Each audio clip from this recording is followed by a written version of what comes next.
আজকে ভিডিওতে চর্চা হবে যে রাজ্যের সরকারি কর্মচারীদের ক্ষেত্রে কিন্তু একটি কঠিন মুহূর্ত এই মুহূর্তে রাজ্যে। দীর্ঘদিন তারা আন্দোলন চালিয়ে যাচ্ছে, সেই পরিস্থিতিতে আছে কিন্তু মহামান্য সুপ্রিম কোর্টে আবার শুনানি। এর আগে মহামান্য সুপ্রিম কোর্ট রায় জানিয়ে দিয়েছে যে 27শে জুলাইয়ের মধ্যে 25% দিয়ে দিতে হবে। সরকারের বক্তব্য হচ্ছে তার রাজকোষশূন্য, এবং সরকারের পক্ষের উকিল কপিল সিবালের বক্তব্য হচ্ছে যে ডিএ মৌলিক অধিকার নয়, ফলে তারা সরকারি কর্মচারীরা দিতে বাধ্য, রাজ্য সরকার নয়। আজকে রাজ্য সরকার আবার পক্ষের উকিল কপিল সিবাল মহামান্য সুপ্রিম কোর্টে বলেছে যে না, আপনাদের টাকার অভাব, তাই তারা কিন্তু ডিএ দিতে পারছে না। একটি বিষয় আমাদের মাথায় রাখতে হবে যে এই মুহূর্তে রাজ্য যে পরিস্থিতি রয়েছে, যে আজকে মহামান্য কলকাতা সুপ্রিম কোর্টে মঙ্গলবার রাজ্যের এই সওয়াল শুনে সুপ্রিম কোর্টের বিচারপতি তাদের পর্যবেক্ষণে বলেন যে হিসাব করে, সরাসরি বলেছেন যে হিসাব করে কিছু টাকা আপনারা মিটিয়ে দিন। কাদের? সরকারি কর্মচারীদের। এবং আরেকটি কথা ব্যবহার করে মহামান্য সুপ্রিম কোর্ট যে রাজ্য সরকারি কর্মচারীরা তো আপনাদেরই রাজ্যের কর্মচারী, ফলে তারা পালিয়ে যাবে এমন ব্যাপারটা নয়, তাদের কিছুটা অংশ হিসেব করে দিয়ে দিন।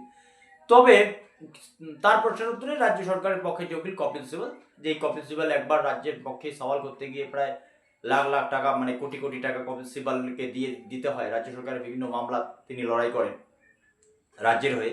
সেই পরিস্থিতিতে কিন্তু সরাসরি আজকে কপিল সিবাল বলেন যে না, এখনো আরো 2 মাস সময় লাগবে, মানে রাজ্য সরকারের এখনো হিসেব তারা কমপ্লিট করতে পারেননি। সেই পরিস্থিতিতে সুপ্রিম কোর্ট রাজ্য সরকারের হয়ে সওয়াল করেন প্রবীণ আইনজীবী মিস্টার সিবাল। শ্যাম দেওয়ান কপিল তার সওয়ালে বলেন, আমাদের তো টাকার অভাব, তাছাড়া রাজ্য সরকার তো ইচ্ছামতো আর্থিক ঘাটতি বাড়াতে পারে না। এ তো টাকার জন্য তো রিজার্ভ ব্যাংকের থেকে ঋণ নিতে হবে, যা সহজ ব্যাপার নয়।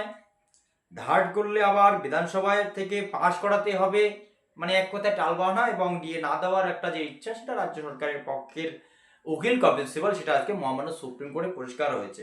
এবং রাজ্য সরকারের পক্ষের উকিলের যে বক্তব্য, তাতে পরিষ্কার বলা আছে যে তার মানে রাজ্য কর্মচারীরা তাদের ডিএ পাবেন কিনা সেটা কিন্তু এখনো কিন্তু পরিষ্কার নয়।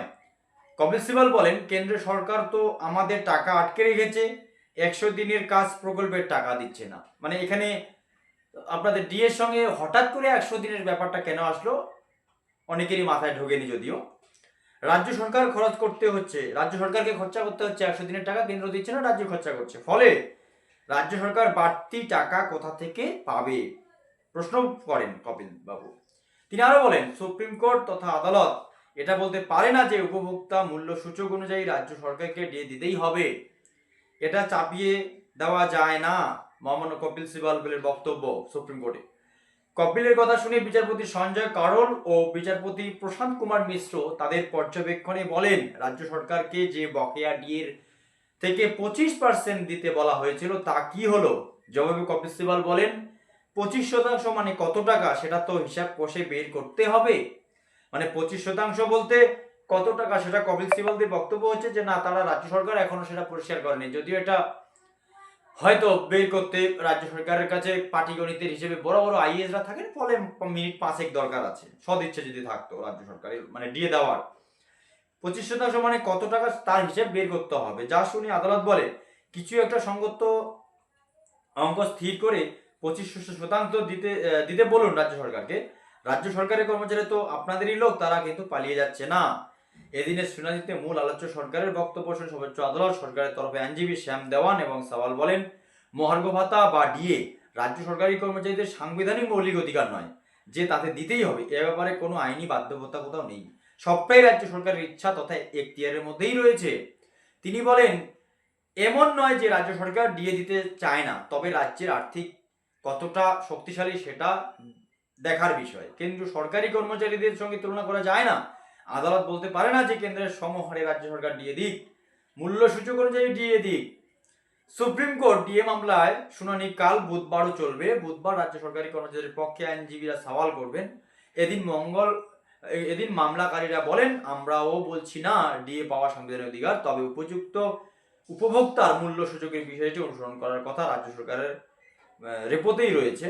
পর্যবেক্ষণের মতে রাজ্য সরকারের আইনজীবীর কথাতেই পরিষ্কার যে বকেয়া ডিএ মেটানোর ব্যাপারে রাজ্যের অর্থ না আছে, ইচ্ছা সবটাই নির্ভর করছে মহামান্য সুপ্রিম কোর্টের ওপর। এবার প্রশ্ন হচ্ছে, যে রাজ্য সরকার সাম্প্রতিক একটি নতুন প্রজেক্ট করেছে, সেখানে পাড়ায় সমাধান, সেখানে রাজ্য সরকার কিন্তু 8,000 কোটি টাকা বরাদ্দ করতে পেরেছে। 8,000 কোটি টাকা।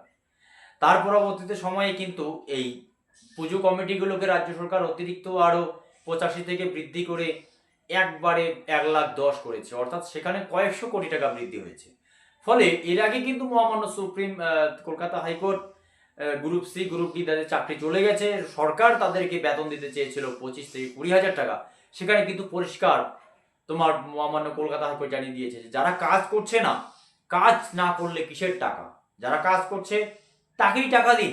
এই পরিস্থিতিতে এ বাংলায় রাজ্যের মাননীয় মুখ্যমন্ত্রী মমতা বন্দ্যোপাধ্যায় কতটা সদ ইচ্ছা রয়েছে এ রাজ্যের সরকারি কর্মচারীরা তাদের যে বকেয়া ডিএর পরিমাণটা শুধু 25% নয়, ডিএর বকেয়াটা কিন্তু বিরাট। সেই ক্ষেত্রে আগামীতে যেরকম ভাবে হাজার হাজার কোটি টাকা বিভিন্ন সেক্টরে, বিভিন্ন উৎসব, বিভিন্ন মেলা, বিভিন্ন ক্লাবকে দিয়ে রাজ্য সরকার পরিচালিত করছে, আগামীতে কিন্তু প্রশ্ন থেকেই যায় যে যারা কাজ করছে তাদের জন্য টাকা নেই, যারা তা কাজ করছেন না তাদের জন্য হাজার হাজার কোটি টাকা বরাদ্দ করা হচ্ছে। জানি না মুখ্যমন্ত্রী মমতা বন্দ্যোপাধ্যায় থাকালীন অবস্থায় সরকারি কর্মচারীরা ডিএ পাবেন কিনা, এটা কিন্তু এখনো প্রশ্নের মধ্যেই ঝুলেই রয়েছে। আজ এ পর্যন্তই।